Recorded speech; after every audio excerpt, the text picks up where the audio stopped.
Assalamualaikum warahmatullahi wabarakatuh. Selamat pagi anak-anak.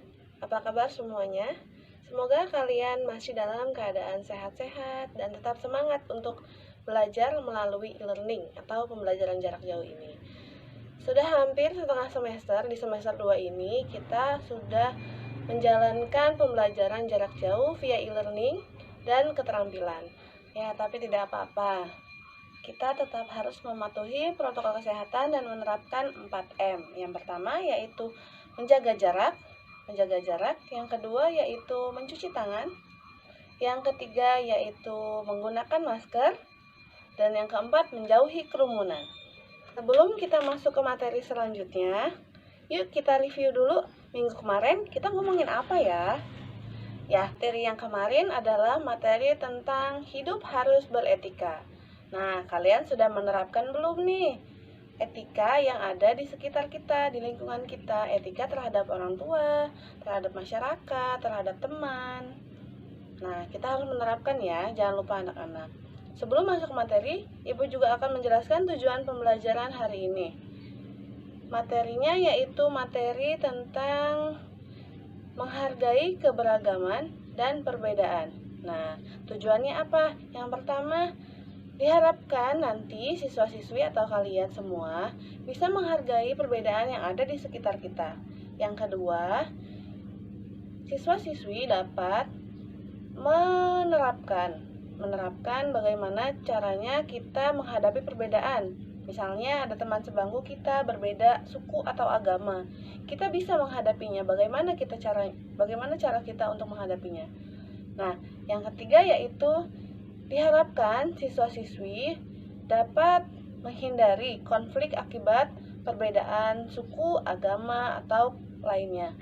Sebelum kita memasuki materi selanjutnya, alangkah baiknya kita berdoa menurut agama dan kepercayaan masing-masing. Berdoa dimulai.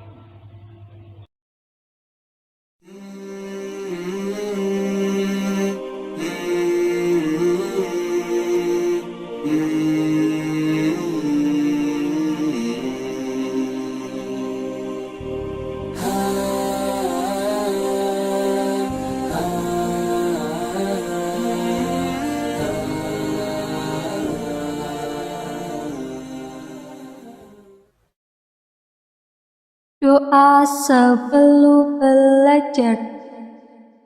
Bismillahirrahmanirrahim. Rabbi zidni ilman warzuqni fahma. Artinya, ya Allah, tambahkanlah aku ilmu dan berikanlah aku rizki akan kepahaman. Baik anak-anak, sekarang kita masuk ke materi yaitu menghargai keberagaman dan perbedaan. Oke, sebelum kita masuk materi, Ibu ada video. Jadi kalian simak dulu videonya, nanti setelah itu kita lanjut lagi untuk membahas tentang video. Silakan disaksikan.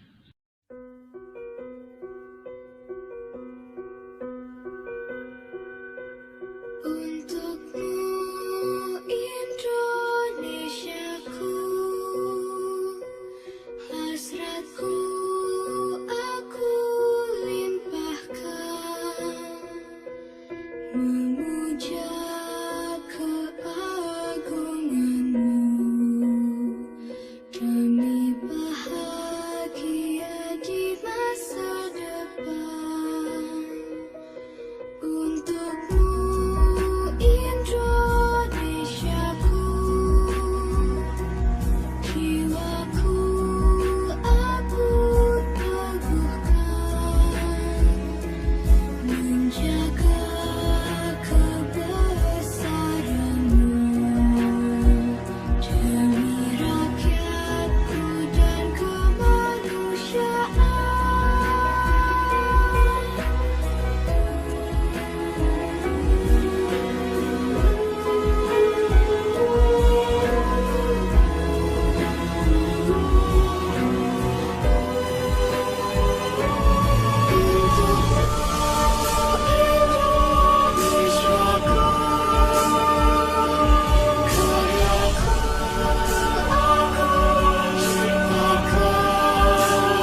anak-anak, Indonesia itu sangat beragam ya, karena kita sendiri sudah mempunyai banyak pulau, kita negara kepulauan, dan kita juga harus menghargai bermacam-macam suku, agama, ras, dan golongan sosial ekonomi lainnya.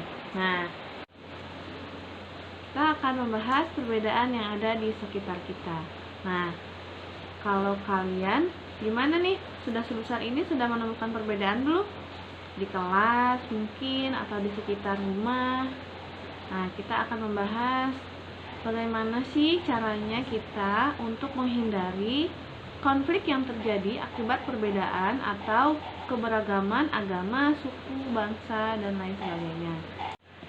Sebagai pelajar, tentunya kita harus bisa bergaul bersama teman. Nah, dari situ kita juga bisa melatih diri untuk menghargai perbedaan. Contoh kecilnya yang ibu akan tampilkan yaitu jika di kelas kalian, di kelas Anda, di kelas anak-anak semua ada siswa yang agamanya berbeda. Nah, bagaimana cara kita menghadapinya? Bagaimana cara kita untuk tetap berteman dengan siswa tersebut walaupun kita berbeda? Yang pertama adalah kita harus menghargai perbedaan. Nah, tanpa sikap tersebut rentan sekali terjadi perpecahan. Biasanya itu yang terjadi adalah kelompok mayoritas yang akan menindas kelompok minoritas. Nah, seperti yang tadi Ibu jelaskan, jika di kelas ada satu siswa yang misalnya berbeda agama, kan sisanya lebih banyak daripada yang satu. Jadi yang mayoritas menindas yang minoritas, itu sangat rentan terjadi. Oleh karena itu, masyarakat Indonesia harus menerapkan sikap menghargai keberagaman dalam kehidupan sehari-hari. Dengan begitu, perbedaan yang ada dapat membuat Indonesia semakin kuat dan tangguh untuk menghadapi rintangan-rintangan. Nah, ada banyak sikap menghargai yang bisa kita aplikasikan di kehidupan sehari-hari. Apa saja? Ayo kita simak satu persatu uraiannya. Yang pertama yaitu tidak mengganggu orang lain yang sedang beribadah. Karena ibadah itu adalah sesuatu yang pribadi antara kita dengan Tuhan kita. Jadi, alangkah baiknya jika ada teman kita yang sedang beribadah, kita tidak mengganggunya walaupun hanya untuk bercanda. Yang kedua, menghargai kepercayaan yang dianut sesama. Yang ketiga, menolong sesama dengan tulus tanpa membeda-bedakan. Nah, ini yang biasa terjadi. Ibu pernah ada pengalaman pada saat ibu kuliah, ada beberapa kelompok mahasiswa yang berbeda suku, bahasa tentunya yang menjadi salah satu kendalanya. Jadi ada satu mahasiswa yang mengalami kesulitan di bidang pembelajaran tertentu, tapi mahasiswa lainnya tidak bisa membantu karena kendala bahasa, lalu malah menertawakan. Tidak boleh begitu ya. Yang keempat, tidak menonjolkan suku, budaya, atau kepercayaan sendiri. Nah, ini juga penting agar kita terhindar dari konflik. Nah, yang kelima, menghargai perbedaan pendapat dan tidak memaksakan kehendak sendiri. Yang keenam, mau berteman dengan siapa saja tanpa membedakan. Nah, ini juga nih penting. Biasanya kita ini di kelas atau di sekolah pasti ada geng-geng tertentu atau kelompok-kelompok bermain tertentu. Ini jangan ya, kita harus berbaur semua teman. Oke. Selanjutnya, menghormati adat dan budaya orang lain. Yang kedelapan, berperilaku sopan kepada orang lain. Ini berkaitan dengan materi ibu yang kemarin ya. Berperilaku sopan atau beretika baik terhadap teman, guru, orang tua, dan lingkungan sekitar. Dan yang terakhir adalah membangun sikap rukun kepada keluarga, teman, dan tetangga. Mungkin di sini juga kalian sudah mempunyai pengalaman hidup bermasyarakat, hidup bertetangga atau berteman. Pasti ada beberapa yang mungkin kalian tidak setuju dengan pendapat pendapat tetangga atau masyarakat lainnya. Disinilah kita harus menghargai perbedaan. Oke, sekian materi yang telah Ibu sampaikan.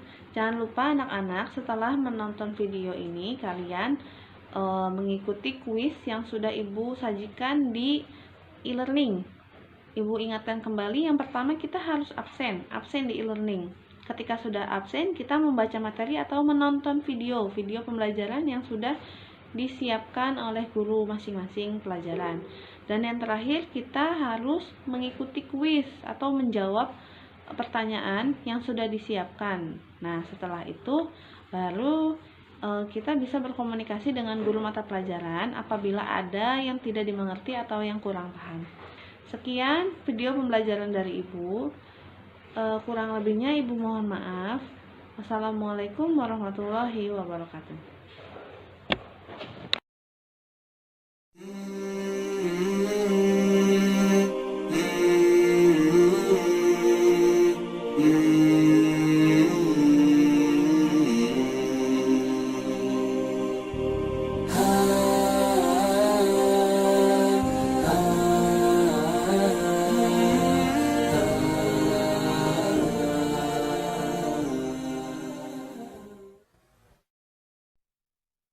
Doa sesudah belajar. Bismillahirrahmanirrahim. Allahumma harijna min dhulumatil wahmi wa akrimna binuril fahmi wa tah alaina bima'rifatika ya arhamar rahimin. Artinya, ya Allah, keluarkanlah kami dari kegelapan prasangka dan muliakanlah kami dengan cahaya kepahaman. Bukakanlah pengertian ilmu pada kami, wahai Zat yang paling penyayang.